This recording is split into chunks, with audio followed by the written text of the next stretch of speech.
Hi, everybody.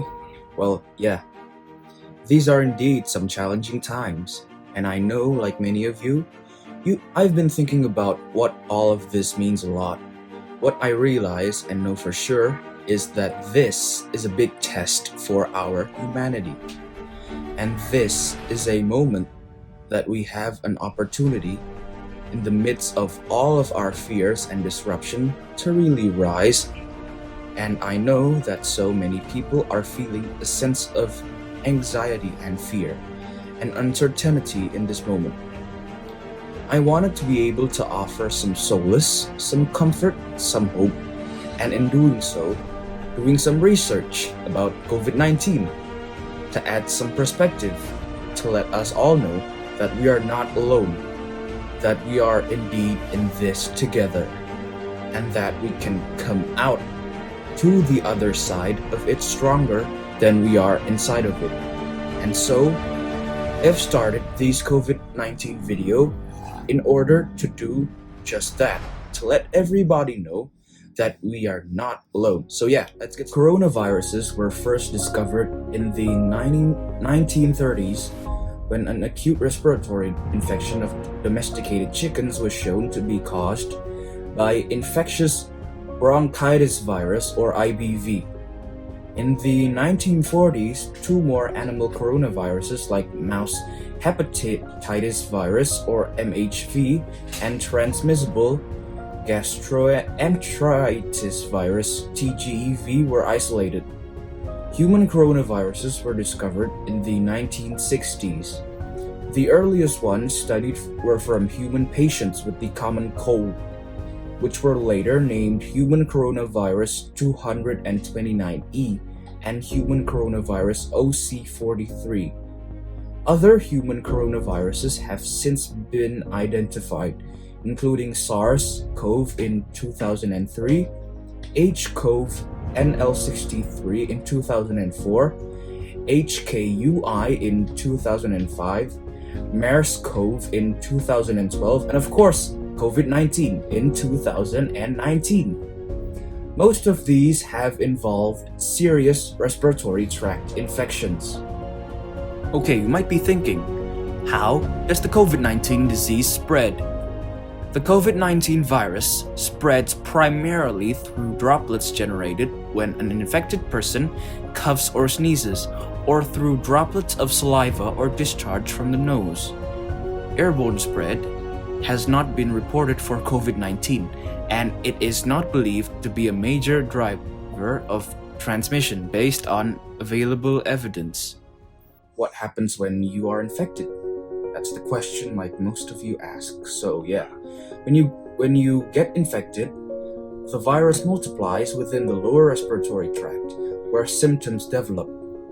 Most people will recover within a few days, but about 20% go on to develop serious pneumonia as their lungs become inflamed. They may need a respirator to help them breathe. In some of the most severe cases, there can be a fatal cytokine storm in which the immune system goes into overdrive, overwhelming the body with cells and proteins that destroy other organs. And the symptoms of coronavirus is people may be sick with the virus for about 1 to 14 days or like 2 weeks for developing symptoms. The most common symptoms of COVID-19 are like fever, tiredness, dry cough, and of course difficulty in breathing. And for now, there are no specific medicines to cure or prevent the coronavirus or COVID-19. People may need supportive care to help them breathe. If you have mild symptoms, stay at home until you are recovered. You can relieve your symptoms by rest and sleep. Keep warm, drink plenty of liquid, use a room or humidifier to ease a sore throat and, of course, a cough. Here's what we can do. First, wash our hands regularly. Cover your nose and mouth when you cough or sneeze. Avoid close contact with people who are unwell or sick. Stay at home. Don't touch your eyes, nose, or mouth if your hands are not clean. And even though your hands are clean, avoid it. Wear a mask if you have to go out in public. Yeah, so here I'm going to show you the international data of COVID-19 as of 30 April 2020. Here, I collect the data of 8 different countries. So the first country is, of course, the United States. The second is Spain. Third, Germany. Fourth is Peru. Fifth is Japan. Sixth is Singapore. Seventh is Canada. And of course, the last is Indonesia. So here, I also collect the data of confirmed cases, recovered cases, and of course, the deaths. So here, I'm going to show you the modus and the range of the cases, okay? So the modus for the number of confirmed cases is 1,100,000 cases, that is in the US. The modus for the number of people that recovered is 133,000 patients, it's also the US. And the modus for the number of deaths is 63,733 deaths, it's US. And the range for the number of confirmed cases is, of course, the largest number of cases, which is the US, 1,100,000 cases, minus the smallest number of cases, which is Indonesia, which is like 10,118 cases. So it's equals to 1,089,882 cases. Range for the number of people that recovered is US, which is 133,000, minus Singapore, which is 1,188 cases. So the range for the number of people that recovered is 131,812 cases. Range for the number of deaths, so US, which is 63,733 cases, minus 15 Singapore. So it equals to 63,718 cases. So here, I have the graph of the international data as of 30th April 2020. Here I collect the graph from the 8 countries, which is US, Spain, Germany, Peru, Japan, Singapore, Canada, and also Indonesia. Okay, so if you want to know the number of confirmed cases, this blue bar graph shows it. The number of recovered cases is shown on this orange bar graph, and the number of deaths is shown at this gray bar graph. Okay, so America has the largest number of confirmed cases, recovered cases, and also deaths. And here, Indonesia has one of the smallest number of confirmed cases, recovered cases, and also the smallest number of deaths belong to Singapore. Okay, so during COVID-19, we all know that we need to increase our strength so we don't get weak. And okay, so here are some few exercises I will show you. So the first exercise is called a pull-push.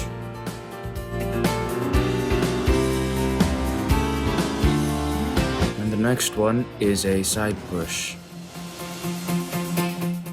The next one is a plank. The next one is a banana or hollow hold. The next one is a boat. The next one is straight leg raises. The next one is a middle push. The next one is lazy Superman. The next one is a triangle.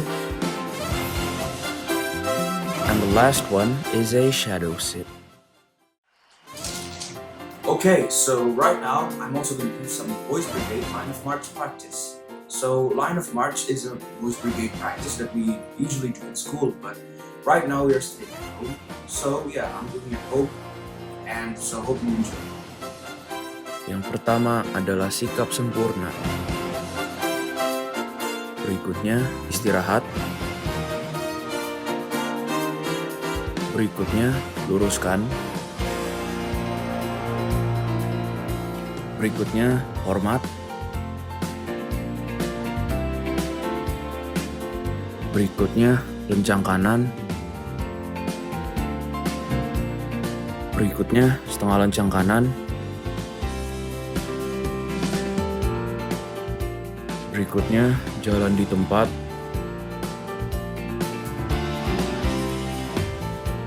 Dan yang terakhir adalah periksa kerapihan. 1, 2, 2, 3, 3, 4, 4, 5, 5, 6, 6, 7, 7, 8, 8, 9, 10, 11. Jika lengkap, katakan lengkap. Jika tidak lengkap, katakan tidak lengkap. Right now, you might be thinking, what's the impact of COVID-19 to the environment? Okay, so the coronavirus pandemic that's caused by COVID-19 actually has a positive impact for the environment. COVID-19 shows a positive effect on global air pollution.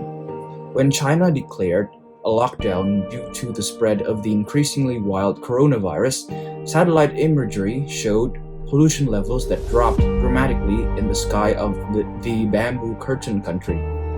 Astronomers showed a reduction in nitrogen dioxide emissions in the European sky.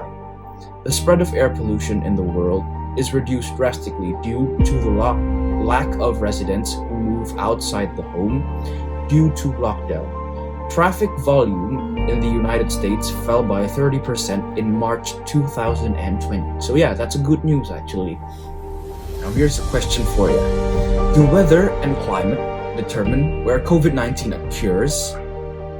Well, there is currently no conclusive evidence that either weather or climate have a strong influence on transmissions. The SARS-CoV-2 virus, which causes COVID-19 disease, has been transmitted in all regions of the world, from cold and dry to hot and humid elements. While temperature and humidity may influence how long the virus survives outside of the human body, this effect is likely to be small compared to the degree of contact between people. Now the next question is, will climate change make COVID-19 worse? Climate change may indirectly affect the COVID-19 response as it undermines environmental determinants of health and places additional stress on health systems. More generally, most emerging infectious diseases and almost all recent pandemics originate in wildlife, and there is evidence that increasing human pressure on the natural environment may drive disease emergence. Strengthening health systems, improved surveillance of infectious diseases in wildlife, livestock, and humans, and greater protection of biodiversity and the natural environment should reduce the risks of future outbreaks of other new diseases. So, what we can do to help the Earth? First, reduce, reuse, and recycle. Second, volunteer for cleanups in our community. Third, educate about the value of our natural resources. Fourth, conserve water. The less water you use, the better. Fifth, choose sustainable energy. Sixth, shop wisely. Bring a reusable shopping bag. 7. Use long-lasting light bulbs. 8. Plant a tree. Trees provide food and oxygen. 9. Don't send chemicals into our waterways. And number 10, last, bike more, drive less. How to clean our environment. Researchers have found that the novel coronavirus is capable of living on surfaces such as cardboard for 24 hours, but up to 2 or 3 days on plastic and stainless steel. So, cleaning and disinfecting high-touch surfaces is a step we should all take, even if we aren't leaving the house. Anytime items or people come in and out of your home, there is some possibility of exposure. Let's move on to the next question. What is ecology? Ecology is the study of the relationships between living organisms, including humans, and their physical environment. It seeks to understand the vital connections between plants and animals and the world around them. Ecology also provides information about the benefits of ecosystems and how we can use Earth's resources in ways that leave the environment healthy for future generations. We've talked about ecology in the previous scene. Now let's move on to Indonesia's ecology. Indonesia is the country where most forests are being cut down every year, exceeding even Brazil. Although Indonesia only has a quarter of Brazil's forest area, forests are cut down either to use the wood or to make way for other uses like mining and planting fields. Even protected forest areas have been targeted for deforestation to meet demands in international markets. And a lot of the logging activity in Indonesia is still illegal and unregulated. But over the last few years, Indonesia has demonstrated considerable leadership in recognizing the value of its natural capital. Indonesia's forests provide considerable economic, social, and environmental benefits. Since 2007 in particular, Indonesia has been at the forefront of the global effort to promote REDD, or reducing emissions from deforestation and forest degradation. Let's move on to United States ecology. The US ecology is megadiverse. About 17,000 species of vascular plants occur in the contiguous United States and Alaska, and more than 1,800 species of flowering plants are found in Hawaii, few of which occur in the mainland. The United States is home to 400 mammal species, 700 bird species, 300 reptile species, and 300 amphibian species. About 91,000 insect species have been described as well. Environmental issues have been on the national agenda since 1970. Environmental controversies include debates on oil and nuclear energy, dealing with air and water pollution, the economic costs of protecting wildlife, logging and deforestation, and international responses to global warming. Let's move on to China's ecology. China is one of 17 megadiverse countries lying in two of the world's major ecozones, the Palearctic and the Indo-Malaya. By one measure, China has over 35,000 species of animals and vascular plants, making it the third most biodiverse country in the world, after Brazil and Colombia. In recent decades, China has suffered from severe environmental deterioration and pollution. While regulations such as the 1979 Environmental Protection Law are fairly stringent, they are poorly enforced as they are frequently disregarded by local communities and government officials in favor of rapid economic development. As before, we saw three different ecologies of Indonesia, America, and China.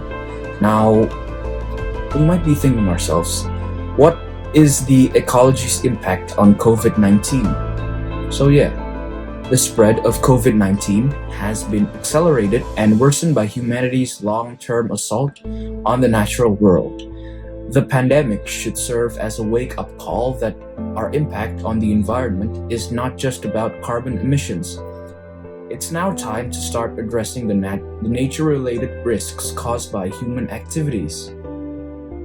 Humans may not have created the coronavirus, but we have cultured the unnatural conditions needed for nature to toss a $10 trillion time bomb into our economy.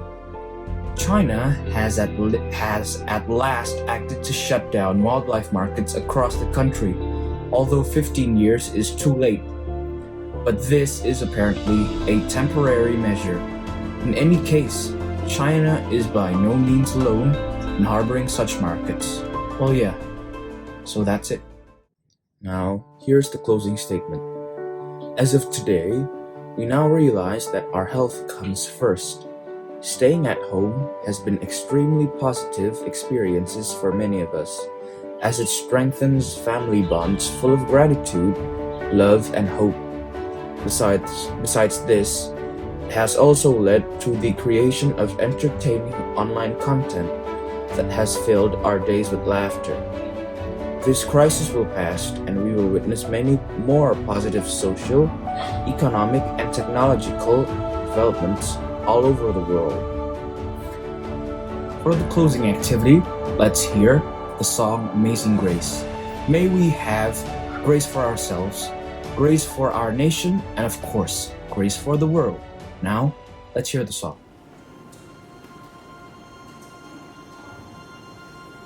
Amazing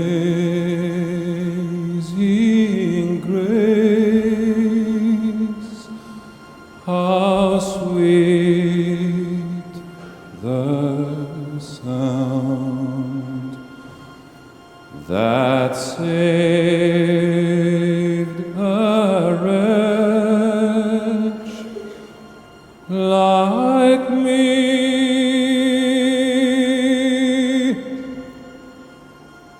I once lost,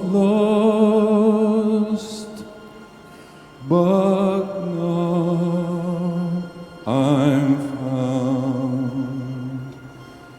Was blind, but now